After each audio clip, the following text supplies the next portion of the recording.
gathered in their masses, just like witches at black masses. Evil minds that plot destruction, sorcerer of death's construction. In the fields of bodies burning, as the war machine keeps turning.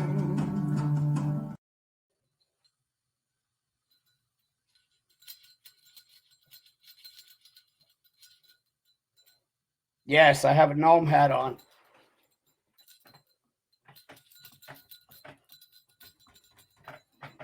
I'm going to keep doing this till people start watching. Hey, we got 3 viewers. Yes, hey, everybody like my... Can we even see the whole thing? Oh, it blends in. But hey, Carol, check out my gnome hat. You like my gnome hat? Yeah, I'm rocking it. I brought this out just because we have a special guest today. Okay, enough of that. Woo! How's everybody doing? Are we good? Are we good? Ah, hello. Irene, hello. So we debuted a brand new intro. I'm trying something new. I'm learning this podcast thing. So if you guys were able to catch the intro and you liked it, let me know. On you, it's okay. Otherwise, they freak me out. You know what? I looked in the mirror this morning and I went, "Oh God!" So it freaks me out too. Carol, I'm right there with you. But what was I saying? Oh yeah. So if you enjoyed that intro, let me know. Give me a thumbs up, or hey, like this thing anyway. Let's get this out there. What do we have to catch up on? Thank you, Carol. Thank you. Oh, I realized when it was playing that, man, I made an awful dark intro, so I had to throw on the old hat there. But you know what? Life sometimes is dark, and we're going to get into that. Not in this podcast, but I got some shows coming up that we may touch on some dark subjects. Let's see. What can we talk about before I bring on our special guest? Well, we were talking before the show. What do you guys think about if we take the old clapper, the clapper to clap on thing, and we make it like a paranormal clapper? You think we can get the ghost to clap? I think so. I think that's a great idea. We're gonna name it the Kos Special. And speaking of Kos, I got a good friend named Gree Kos. He's been around since he went to school with Methuselah. He's been around for a while. But I like to call him my friend. So you know what? We're going to go ahead and bring up Gree Kos, our special guest. Hello, there he is. Hey, Brandon, how you doing? Hey, Greg. How are you, buddy? Okay. How'd you like the intro? I liked it a lot. Oh, well, awesome. Thank you. I don't know. You didn't light your sage. That's why I feel weird. Thank you. I even put that in the intro too, didn't I? Oh my God, I'm slipping. Sorry, guys. Hey, if you have sage, light the sage with me. Where's my camera? There it is. Okay. We're gonna light the sage. We're gonna cleanse all the bad crap that we brought with us from last week. And we're gonna, good Lord, at the lighter. And we're gonna take nothing but good, fresh, happy, positive, peaceful energy into the next week. So now that the sage is lit, I actually feel more calm. Good. So back to Greg. Sorry, Greg. I completely forgot to light my sage. That's okay. What's going on with me, buddy? What's happening with me? You're fine. Are you sure? Yeah. Okay. Well, if you say it, I believe it. Greg, I have so many questions. We've been friends for a little bit, but it seems like you're always interviewing me. Well, I'm glad that it's you and me, and I get to delve into to your world. And you know what? I'll let you pick, but you think maybe we could start with the Estes method and why you love it so much? Can we start there? Sure. Yeah, let's do that. This goes back probably about 5 or 6 years, and we were, everybody was back then was just using a straight spirit box, and mostly it would be groups of people. And at this particular example was we were at Gettysburg, and we happened to be by the triangular field. It was dark. It was night. And I took my gear and went halfway down the hill. Rosemary Eileen Galley walked down with her husband with me, and they continued all the way down to the creek bed at the bottom of the hill. And I went to this huge piece of granite that was about maybe 10, 15 feet off the edge of the trees. And that's where the Confederate soldiers came out of, and then they charged up the hill into the Union guns. And so I was everything was set up, and I started to just do a little talking to them and telling them who I was and what I did and everything else. And they were doing a spirit box session at the top of the hill. And it was people from my group, and you could hear the spirit box plain as day all the way down where I was. And it had to be over 100 yards. Right. You know how sound carries in the dark. Yes. And a word would come up and it would go head. And one person would go, it said head. And then these other people would chime in, and they started going back and forth and saying, no, it didn't. It said dead. It dead Fred, dead. Right. And it was just getting crazy. And I said, you know what? I probably will never use my spirit box again. Because, when you're dealing with a spirit box anyway, you're supposed to be, reverent, and you're supposed to be, positive in your nature, and you want to talk to spirit, and you have to have everybody with the intention. And that wasn't even close what was going on up there. Right.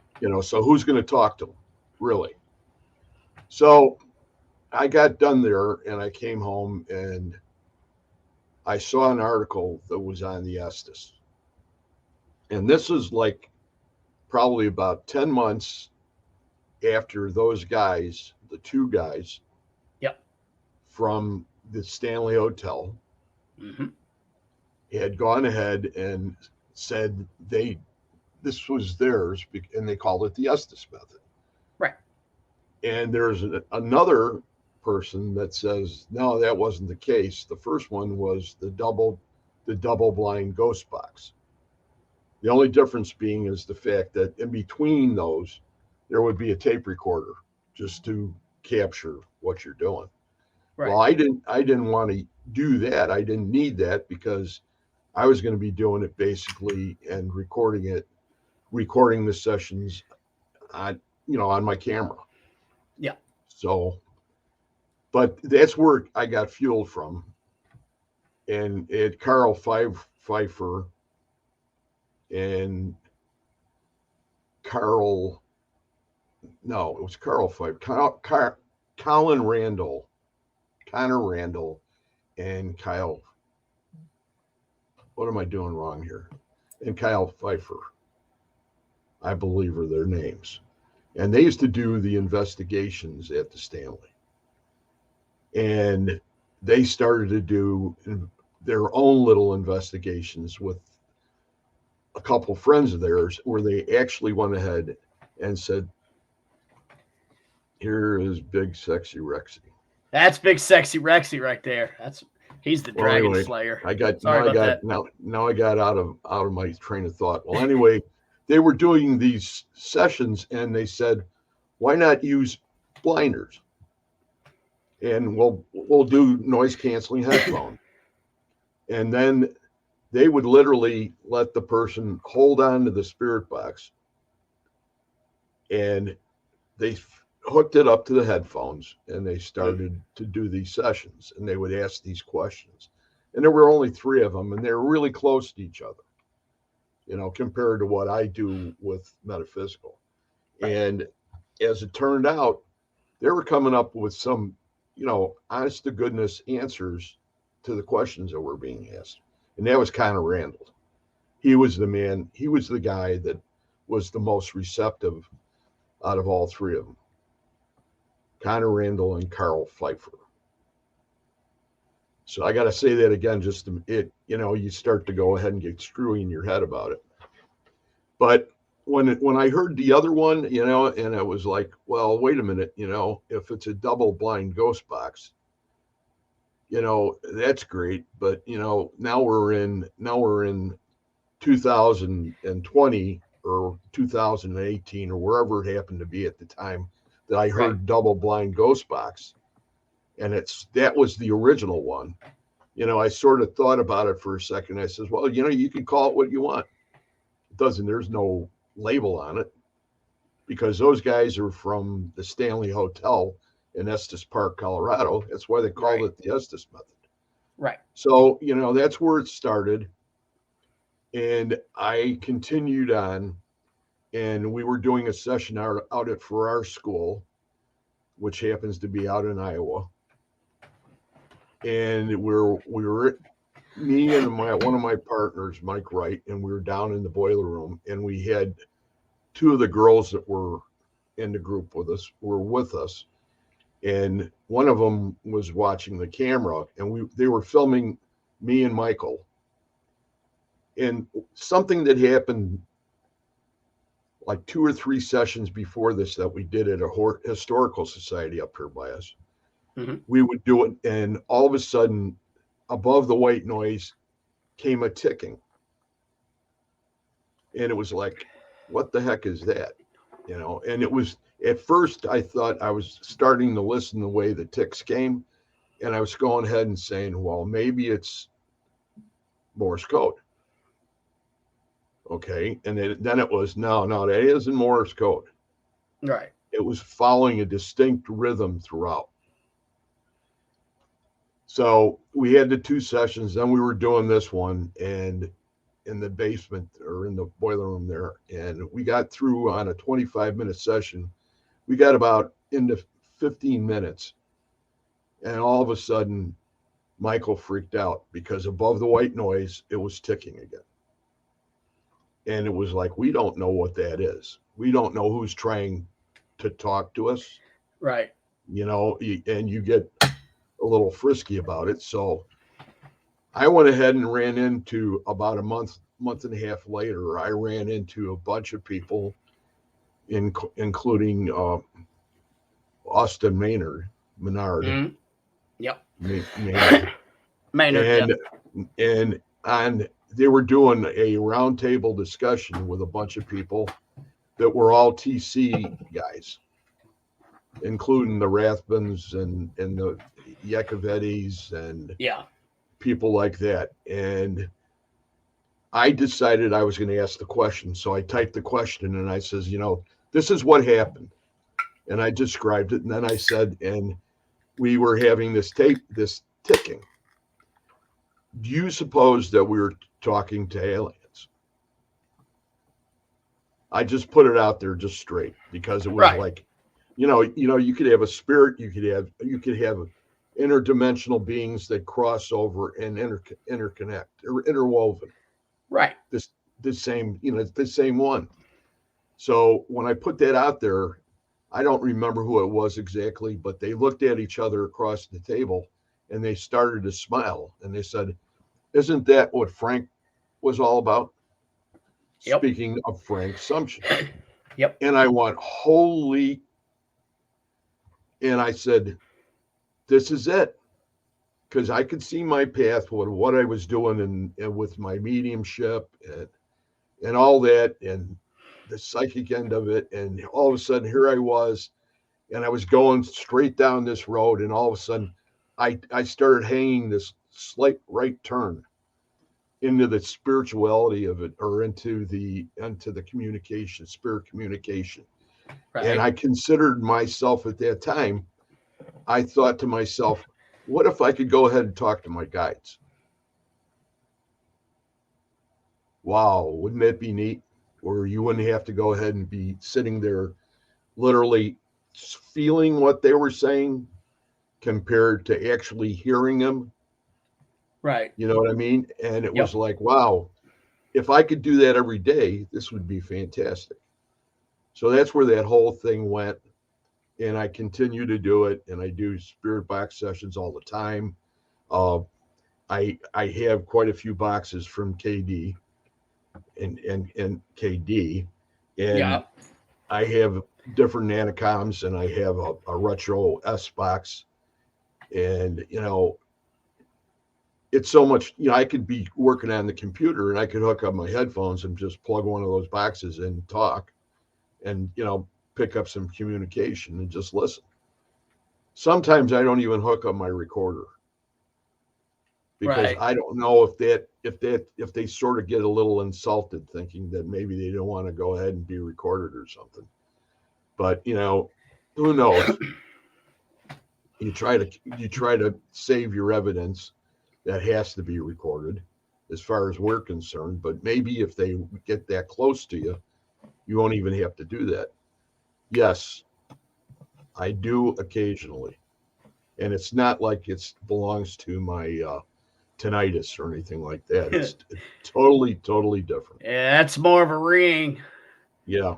But I mean, the ticking is above the white noise, Carol. So you would hear the white noise going through the machine, and then it's above that. So it's pretty bizarre when it happens. It doesn't happen all the time, but it seems to be going in sort of like a pattern of some sort. I don't know why, but that's where that is.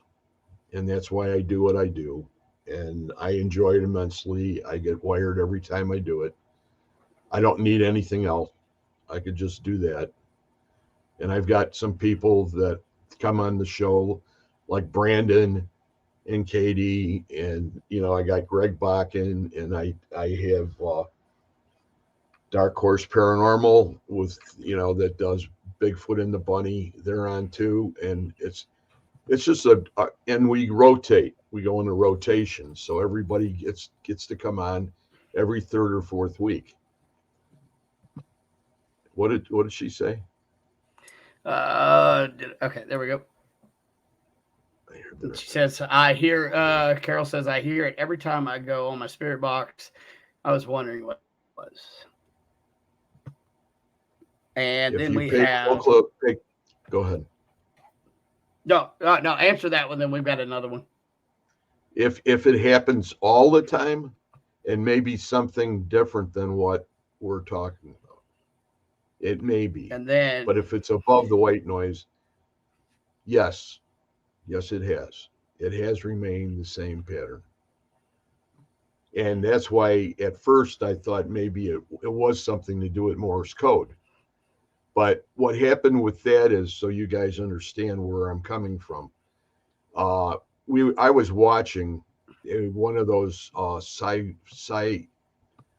channel things that dealt with the satellites that we were sending out to Pluto and Neptune and all that out there, right. and they started talking as the satellites were going out, and they said they all of a sudden they'd say, listen, and they had a recording that came back to Earth, and it said, this is the sound that space makes. And it was very very close to what we were hearing, extremely close. So Yeah. I thought, Have go you ahead. seen, the, what's the name of that new telescope they've got up there? I can't remember the name of it, but they took pictures of space and then they ran it through some sort of audio configuration and they played it. Have you heard it? Have you? I want to say I haven't heard it, or if I have, I've forgotten what it sounded like. But it was all basically, if I remember when I saw it, that was something that led me when I watched those satellites to go ahead and like put two and two together and say, wow, this is a real connection. Yeah. And if they are that far out when they're responding to us, and they could be, they have no limits, Right. it's like, wow, that could be pretty crazy. But Frank, that's why what was he called? The Purple Princess. Yep. So I mean, and that's what they knew him by. And they actually set it up where they knew when Frank was going. And they told him that he was going. And they were gonna pick him up. So I think it's pretty cool. Yeah, I agree. There's it's I like to call it the electronic Ouija board. I mean, it's the new way. It's the new everything, and with the way technology just keeps improving, there's no telling, who's reaching out, what we're picking up. Oh, so it just expands the paranormal, and I love it. I enjoy it. Before I forget, let me say thank you for your service. Thank you. I always try to Thank recognize. you for yours too. Oh, I didn't do anything. Yeah, you didn't do anything more than I did. All right, fair enough. Oh, and welcome home. Welcome You know, home. you guys, especially your era, y'all didn't hear that enough, and so anytime that I see somebody from the Vietnam era, I always say welcome home. So there we go. Thank Now you. we can have fun. Had to get that. Had to That's say that. serious. The seriousness out of the way. Yeah, let's get that seriousness out of the way, and let's. So, you've seen the world. You've been around, just like me. Um, in different countries. I mean, did you experience different types of entities? Like when you were in Thailand or wherever. You I'm mean trying to think. was this being enhanced by what we were Right. partaking in at the time? I mean, could it have been? Yes. There in Vietnam, yeah. Yeah.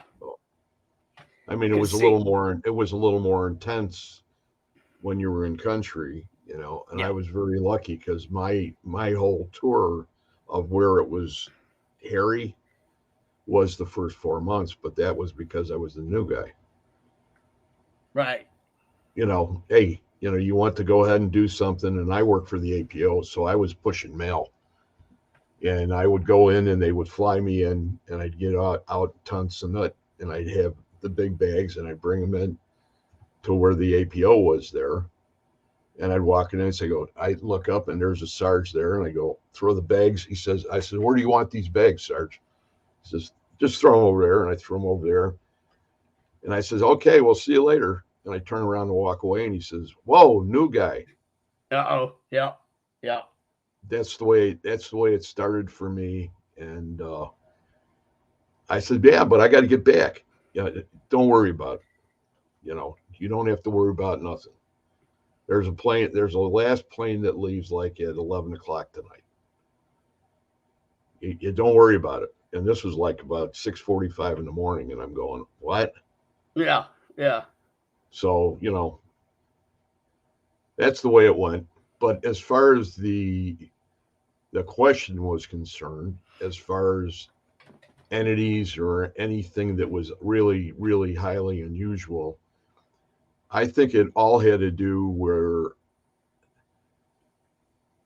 my hooch was in Thailand. At the top of the mountain was what they called the reclining Buddha, Hmm.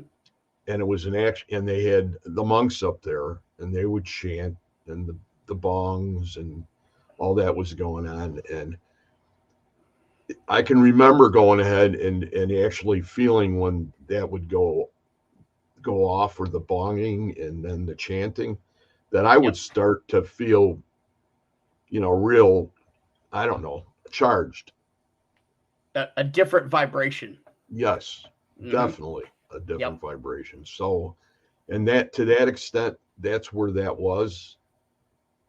But then I started running into people like some of these monks, and they were at a different level entirely. There were two of them that I knew that actually spoke English, and they were nephews of the first one that decided he'd have his own little.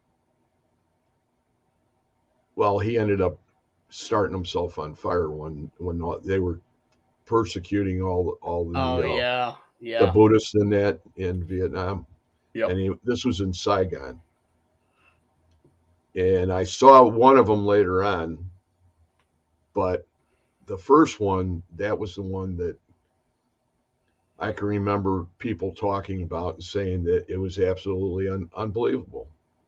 There's no way that anybody that would do that could possibly have stayed still in that position and never moved. Right. And they did that. How did they do it? I mean, the guy came, the monk came all the way across the street and went into that kneeling position type in the middle of the street and took the can and literally dumped it over the top of his head and just lit himself on fire. Yep. And then he just went at the end.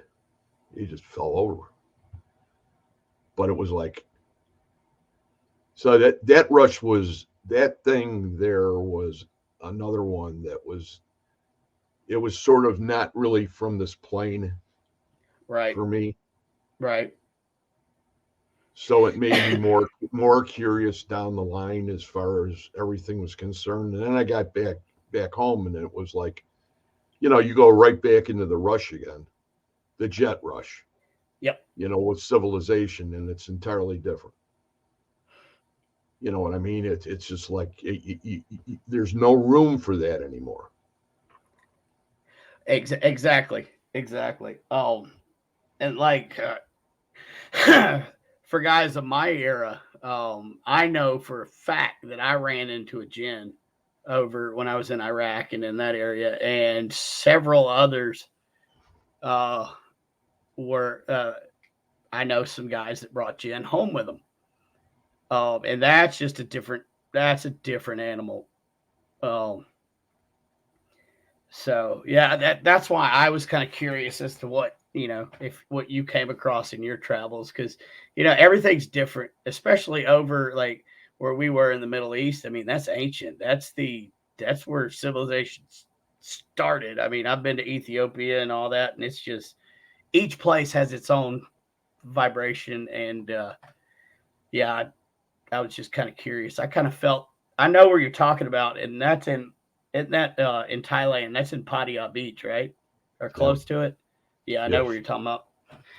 Yeah, that place is. Yeah, I've been. Yeah. Okay, you know where that old Just Mag compound was? Mm-hmm. If you go towards the road that leads you back north, I know there was a huge big tree there at the curve when the road started to go north. At least there was when I was there. And then that's where all the shops started. And those shops, now that's when it became Sin City.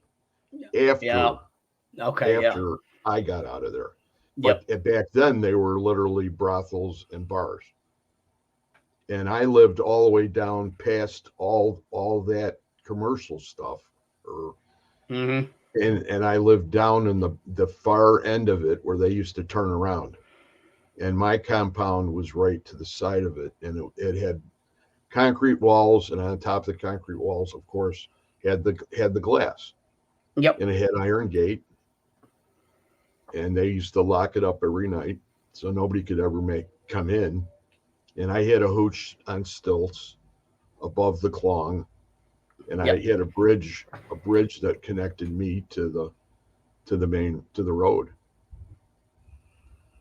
And Yeah, I know the area you're talking about. Yep. were you down farther to the other side where the Germans were? Yeah, I was up I was up that way. I mean, but I just believe it or not, I might have been wild at one point, so I'm very familiar with the Sin City area.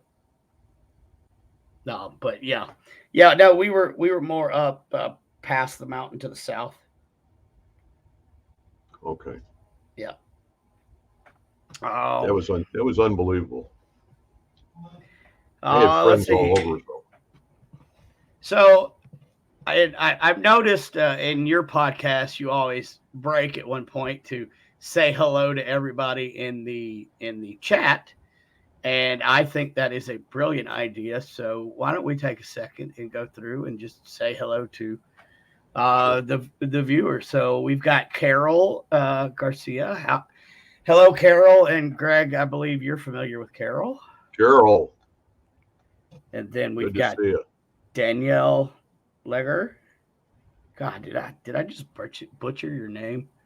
Sorry if I did. Hi, Danielle. And then we have Irene from Belgium. Irene. Carol. Deanne, hi. And then we have Irene. Irene. I know Irene. Yeah. She's from Japan. Oh, arigato. She is a medium, psychic medium in Japan. She's in Tokyo. Konnichiwa.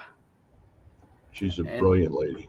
Arigato for watching. Then there's Big Sexy Rexy. Hey, buddy. Yeah. Hey, Kevin Rex. Davis. Oh, I had a real Hey, Kevin. loud growl come out of that boulder room. You know what? I'm going to star that. Kevin, we're going to come back to that. Evelyn, hello. Candy Evelyn. Slater. Hi. Hello there, Candy. Barbara. Where's she Jailbird. at? Okay, Candy. Hi, Candy. And Jailbird. Yeah. Hey. Derek. Hello, Derek.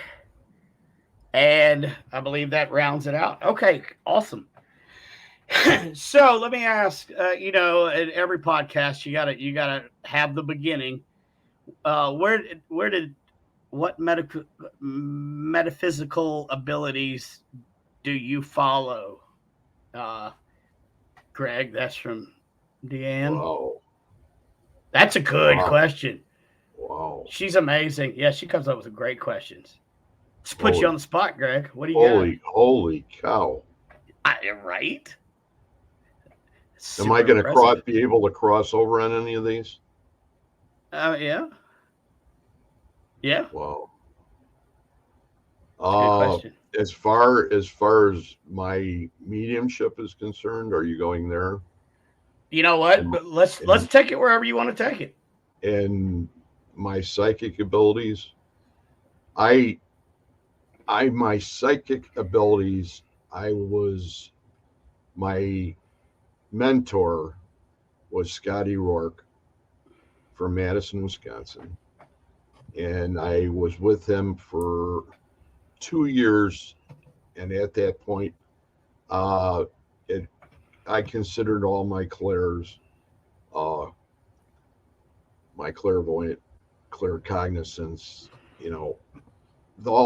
those were all part of it. My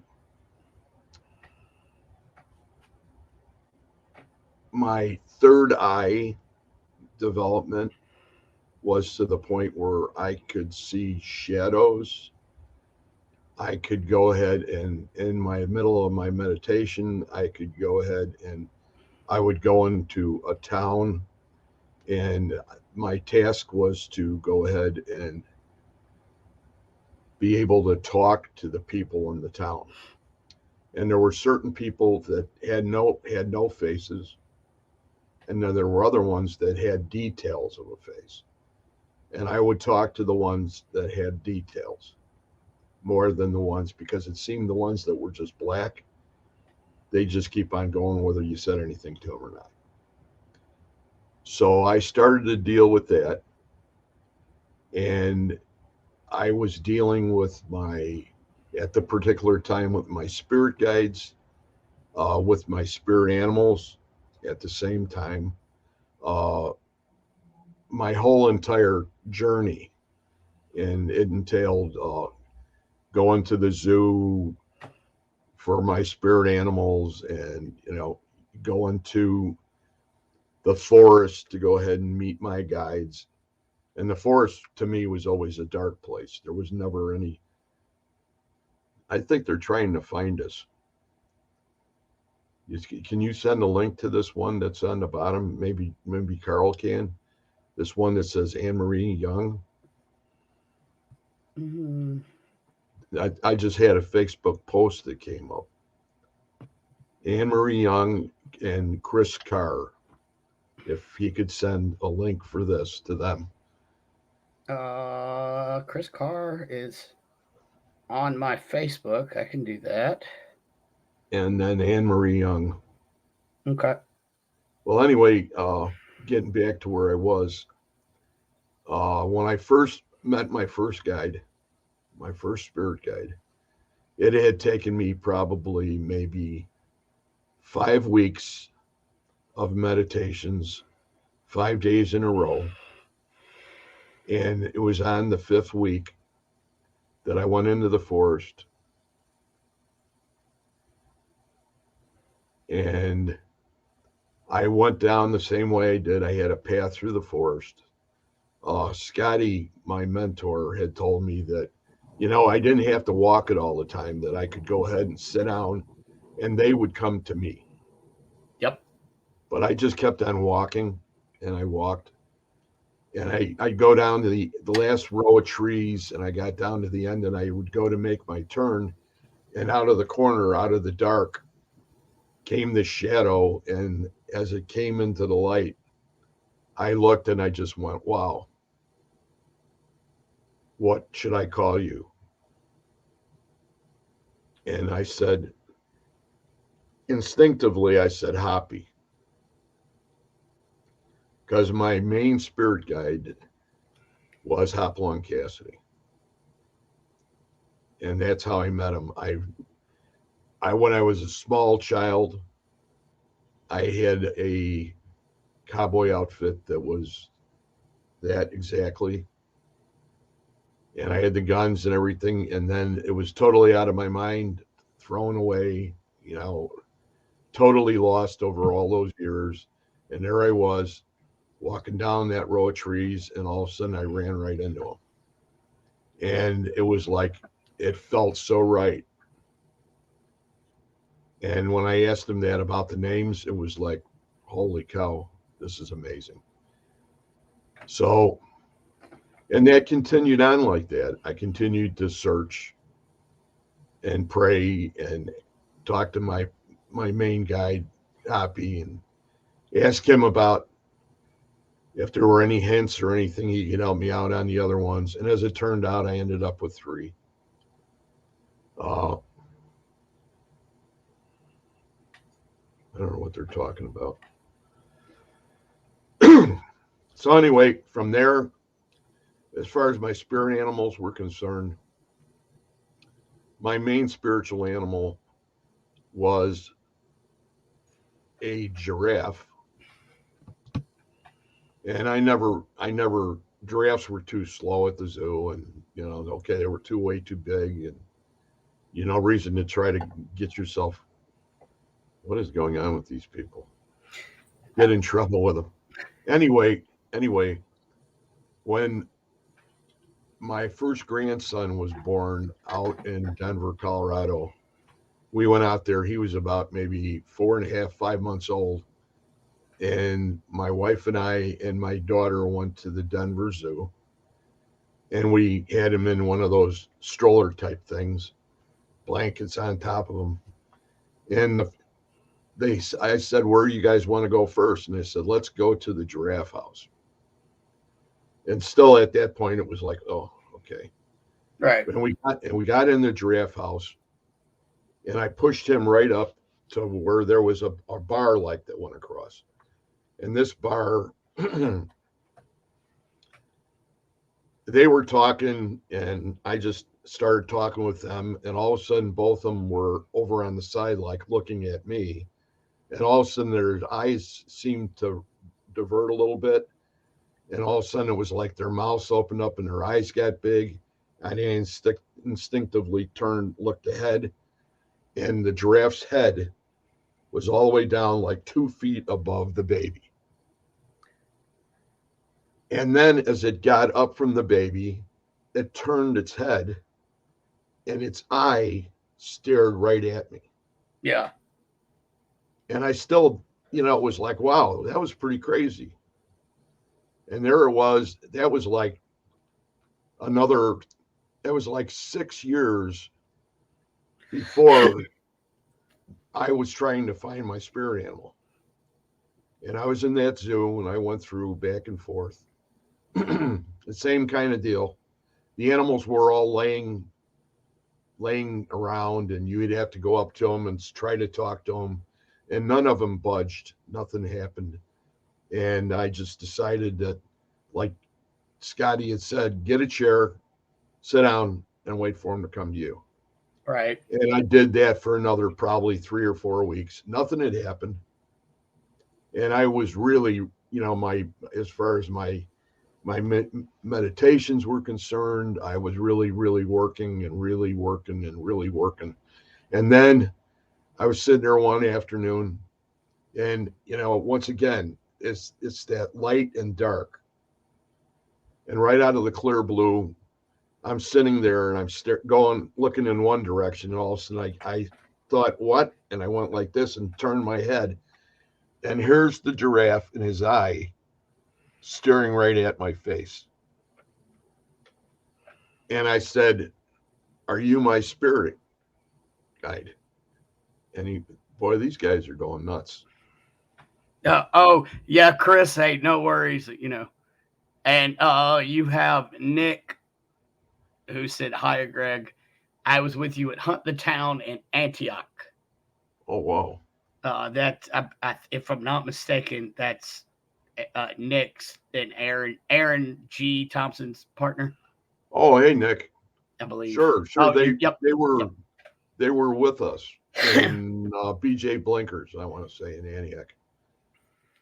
When we were conducting the investigations with the groups in the back, and they were in the front. Him and Aaron were in the front, and that was a crazy time too. But getting back to that, when I started talking, I named her Becca, and Becca's been with me. This was something that was given to me. Oh, nice.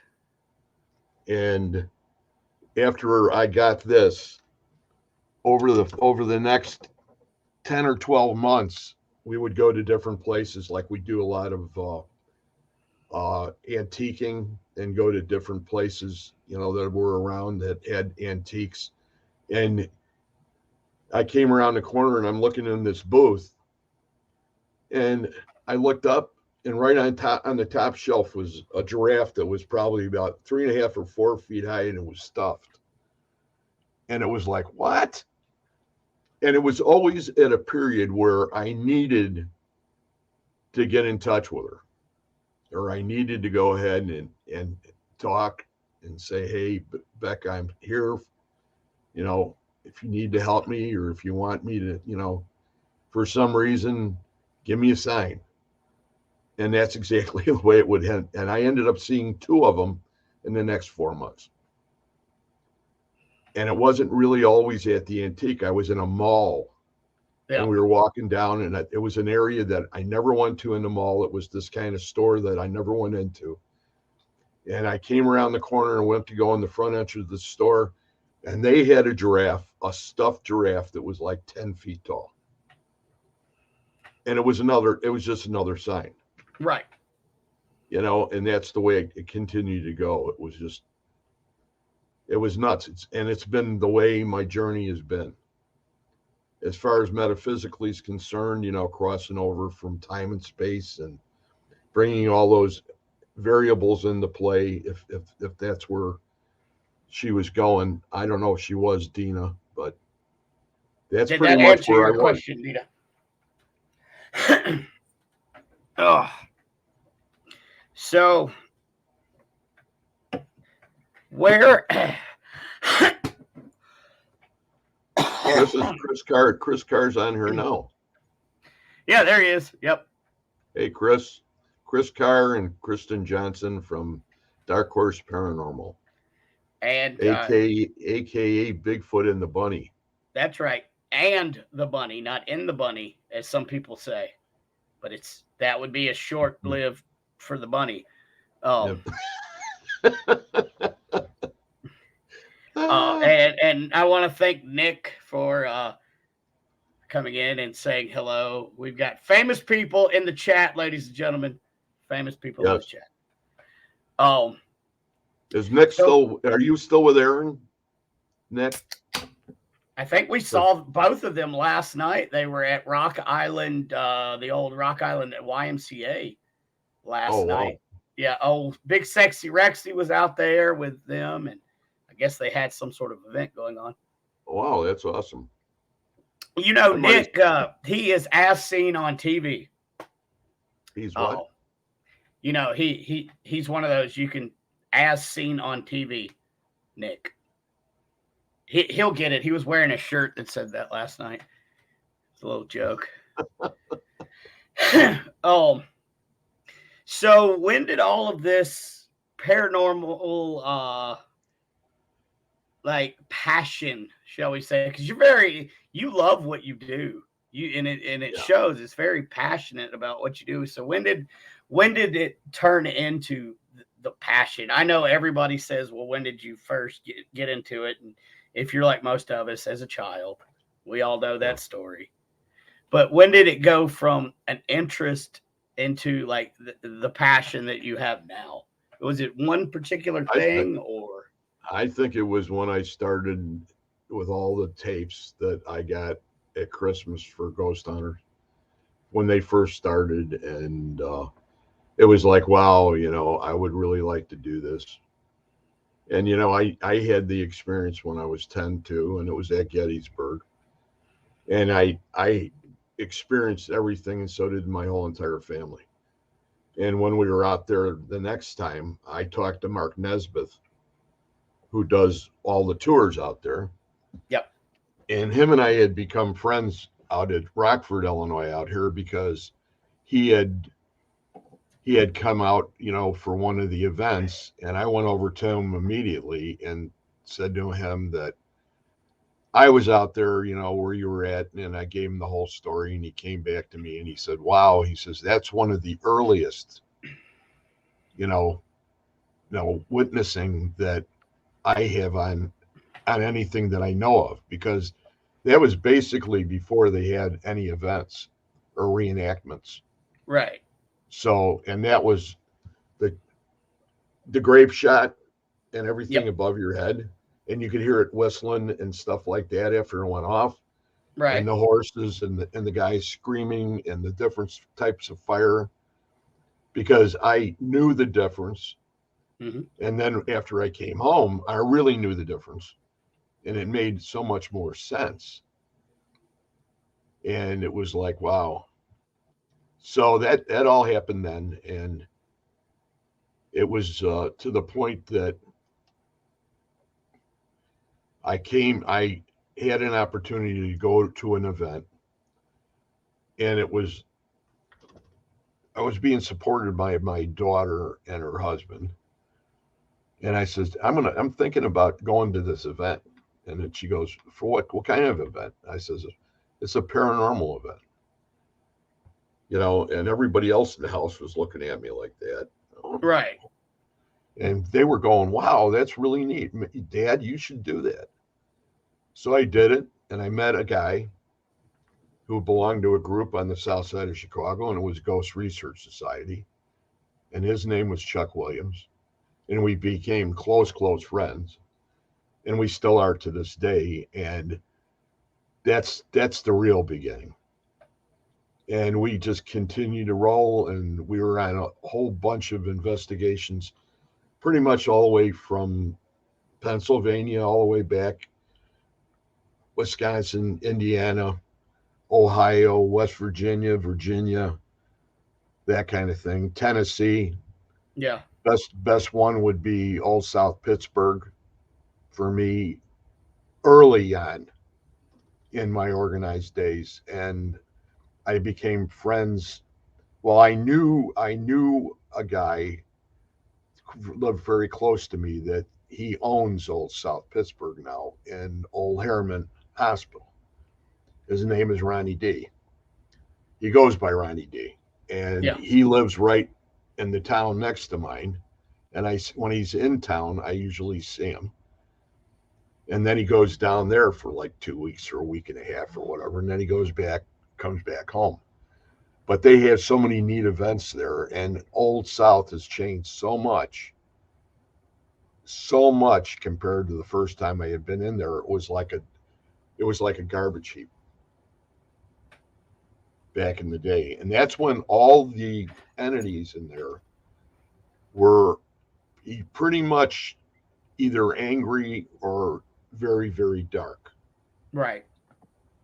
And you saw the pictures of the big guy. He was a huge guy, big head, and he had horns on top of his head. And it was in the hallway. And we had gone through that hallway umpteen times, and every time you walked through that hallway, you swear you had somebody, and half the time you didn't have a flashlight and it's pitch dark. And you'd look for the little light down at the end of the hallway because that was the only thing you had. And it scared the living bejesus out of you. Right. But, so be it. Well, yeah. I mean, that's part of it. Kind of comes with the territory, I would, Yeah. Yeah. If it's going to happen, it's going to happen. It doesn't mean you're going to start screaming and right, running down the hallway and wetting your pants or anything. Well, at least not twice. Just saying. I may, yeah.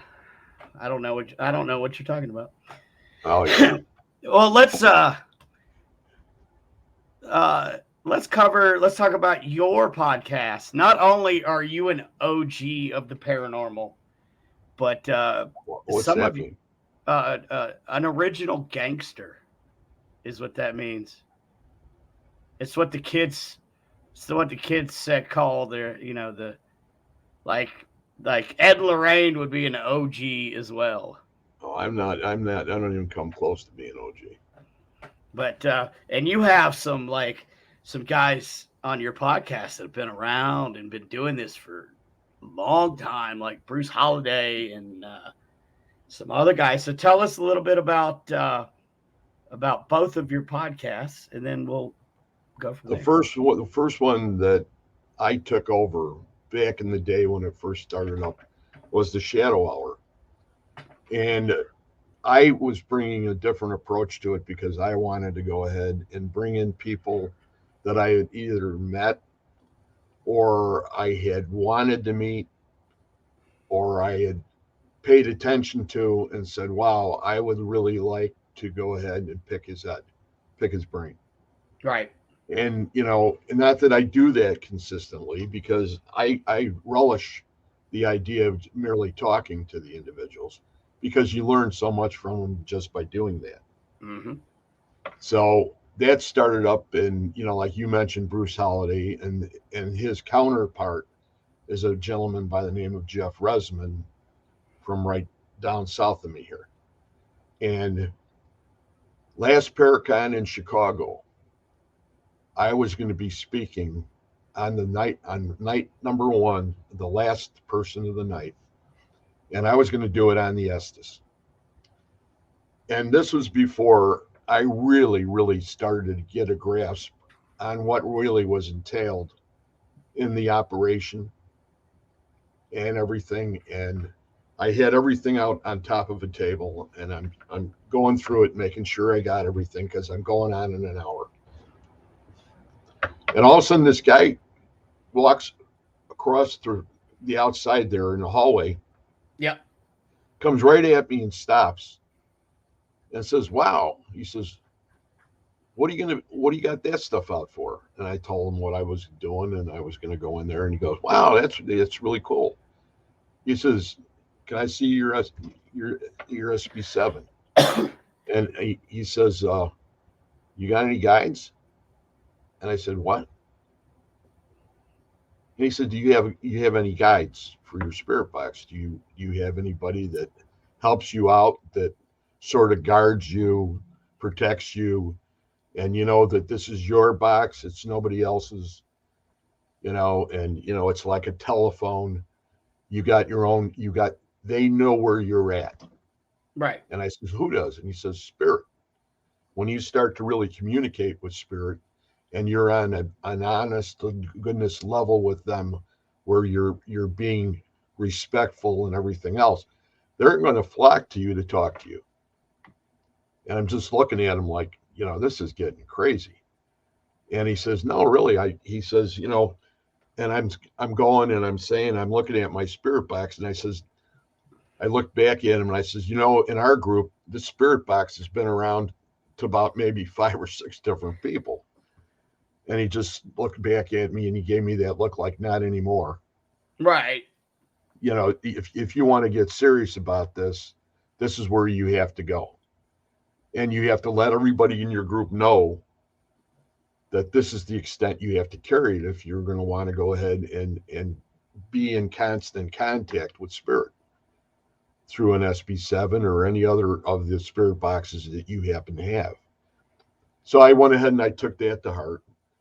And I immediately went back, and I had already started my mediumship, and went to Scotty, and that was like, I'm going to have to start figuring out about spirit guides. Then he immediately went ahead and says, "Well, we're going to do this, this, and this." And I said, "Fine." And that's where, yeah, that's exactly, you're right, Dina. You're 100% correct. That's that's your call sign. That's you. Yep. It's nobody else. And they don't need to get confused because they don't like that much. We all know that. So, but it was that, and then I started getting involved with Supernatural Inc.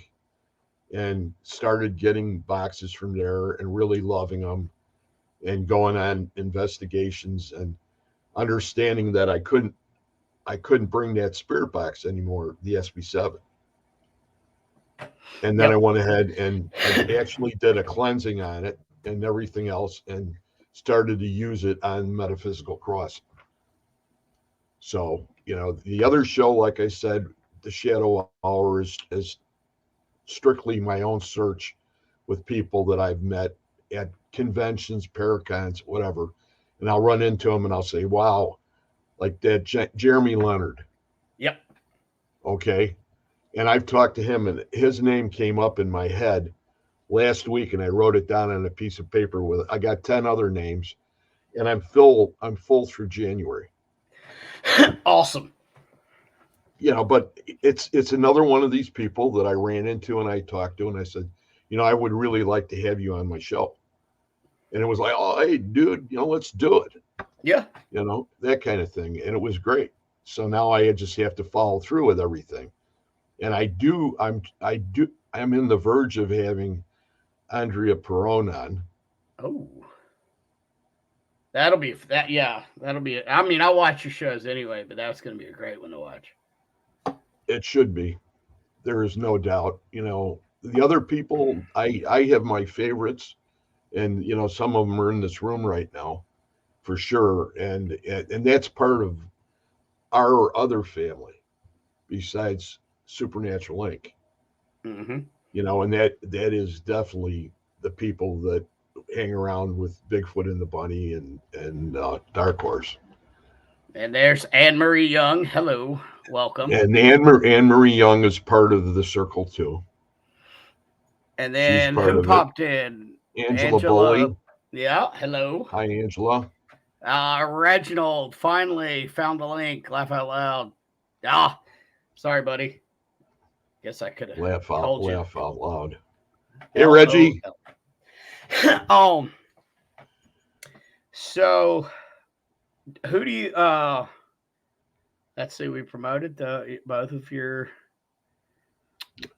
I'm having one of those, brain moments. fart. Yeah, it's a brain fart. It's a horrible. On metaphysical, we have been going in different directions with it, and we're trying to come to a solution to a problem that's caused by too many people talking at the same time and not having identifications underneath the people and their jobs. When you get into, like, if you had two people in both of them, two different locations, doing double Estes, and then you have to have four moderators. Right. And then they have to listen, and then you have to deal with the four people all talking at the same time sometimes. Yep. And so that's where we were, and we've done 2 sessions like that over the last couple weeks. And it was like we're trying to figure out how we can solve it. And I think we're going back to simpler times that work. And, we've done a lot of experimenting to that extent. And the point that I'm going to make why I continue to go that way is the fact that you had 4 spirit boxes compared to 2. Even though the destinations between them, the locations, was much farther, which amplified the energy. Okay. The boxes is what really amplified it. So we went up from 2 to 4. So that's like, you could say 25% to 75%. Right. On 2 different sessions. Yep. And where did you go? And it was like we were bantering and talking twice as much as we were in the past. I mean, literally, you're not sitting next to the person just happens to be on the screen, but we were talking back and forth. On both sides. And this is something that happened to me. The first time it happened to me, it happened at Old South Pittsburgh. And when it happened there, they filmed it, and it was just holy, and I just wanted to say the C word, crap. Right. That's sort of what really started to carry me in that direction. And it was like I had the opportunity to start a show. Nick Sarlo was intricate with that with me to get that one, because he was much better at going ahead, setting them up, and getting all the opening and closing together and all that. I had issues typing, let alone setting up a screen and all that. Right. And I learned the old way. And I had some shows where by the time it started, my hands were going like this, and I couldn't get a decent thought in my head because it was, oh boy, I'm going to screw up. And it's going to be bigger and badder than it was before. And now since I've turned it all over, they're all here in the room. Yep. They're all here to help me. Yep. And you know how that is, and you're here to help me too. And you've been amazing ever since the first day I met you. Oh, thank you. And we still haven't met each other in the flesh. No, but that's coming. That's coming probably next year. I think it's probably going to be in March. Hey, see, that would be amazing. And speaking of March, I need to plug that real quick. Yeah, go ahead. So, I'm putting on my very first Paracon ever in March 24th through the 26th. It is called The Haunting at the Mill Paracon. It will be here in South Carolina at a place called Haygood Mill. Hey, there it is. And that's the actual mill. It actually still works, man. They still make grits and stuff there. We're going to have a ton of great guests. People like Jeremy Leonard, Brandy Marie, Aaron G. Thompson, and a bunch of others. It's going to be a good time. Tickets are on sale on the Eventbrite. We have a Facebook page. If you just search The Haunting at the Mill, in the little Facebook search thing, it'll pull up, and that's got all the info. What else do I need to? Oh, be on the lookout around next year. I have been pushed to do this, and I have the backing of some great people who are pushing me. Sarah Lemos is one of them behind me pushing. I am working on my very first internet class ever. I'm putting together my things, and the working title is called see the brain fart again. I'm nervous about this because I've never done a class. It's okay. Yeah, here we go. I got it. It's called From Cognitive Chaos to Peace. I'm gonna teach some lessons about how to calm the mind and get bring that inner peace back. So be on the lookout for that. I don't know how I'm gonna do that.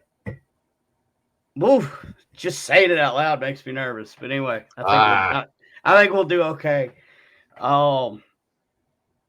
Greg, thank you so much for coming on the show, man. Oh, thank you for having me, Brandon. Oh, I don't know what I did to deserve great people like you in my life, but man, I'm living the dream over here. That's the fastest show I've ever done. Man, it went quick.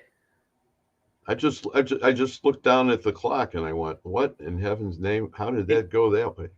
So fast. Unbelievable. I know. I didn't even until I had looked up, and that's when I was like, oh crap, I need to start plugging what I gotta plug. That was fun. You know, time flies when you're around great people. You know, and you both are on the same page and with a love of a certain topic. You know, time just flies. Reach out. Excuse me. Reach out to Dennis too. Dennis is in the room. Dennis. Hey, Dennis. Yep. I just wanted to bring that up because that would have been the only one we would have missed, I think. Okay, awesome. Thank you. Thank you, Chris. So I end my show with a saying, and I always have to do it, but I'm waiting on Carol because Carol helps me close out my show too. So she always says it. Sorry I was late, couldn't find it. We'll rewatch though. Sorry about that, Anne Marie. I'll try to do better with the publicity.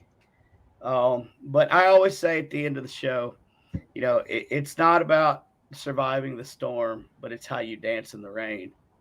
And there it is. Okay. And Carol, as always, she says, remember to smile. I can't end my show without Carol reminding us to smile. That's Greg, awesome. Once again, man, thank you so much for coming on. And if you can stick around for a minute. Thank you for having me. And I love each and every one of you guys. Thank you so much for tuning in and watching. Because if it wasn't for viewers like y'all, I wouldn't have a show. And, you know, it means a lot to me. Next week, my guest will be Big Sexy Rexy from All Out Paranormal. He will be joining us, and I think that's going to be a great one because, man, we like to – he and I, we cut up too, so that's going to be another fast one. That's a good one. So can't wait to meet him. Yeah, he's a great guy. Great guy. So you guys stay tuned. As always, you can find all of our equipment at store.supernatural.inc. And right now we are running a sale. The promo code is Paracon10 because we were on the Paracon here on the Bill of Rights Network last night. We're still running that through Monday. It's 10% off of everything on our website. You can also find us right there on Facebook at Supernatural Inc. Paranormal. You can find me if you have any questions, shamansundays@gmail.com. And I have just decided that I will start doing some spiritual guidance one-on-one with people. So if you need it, no charge, by the way, because what kind of shaman would I be if I charged? So if you need some help or just want some spiritual guidance, send me an email, please, and I will get with you. You can also follow me on Spotify. Just look up Shaman Sundays live with Brandon Cooper. Every episode will be replayed. About an hour after this show ends, I upload that. So we have all the episodes that you can sit and watch. Also, please, please, please follow me on YouTube. Just look up at Shaman Sundays. Every episode is also on YouTube. Plus, every now and then I get on there and I put some special stuff up, some lives and whatnot. Monday we had. I missed the scroll through. Okay, we've got Paranormal Nation Radio. Not So Normal. Join Carl and Denise Pridemore on that show. That's a great show. And then, check back on the Bill of Rights Network. We got a bunch of cool shows. Once again, thank you. And thank you guys for watching. And send up some good energy for me as I start writing this course in these classes. I'm hoping that I can help people with this. So Thanks, everybody. Love and hugs. Thank you guys. Love you guys. See you Sunday.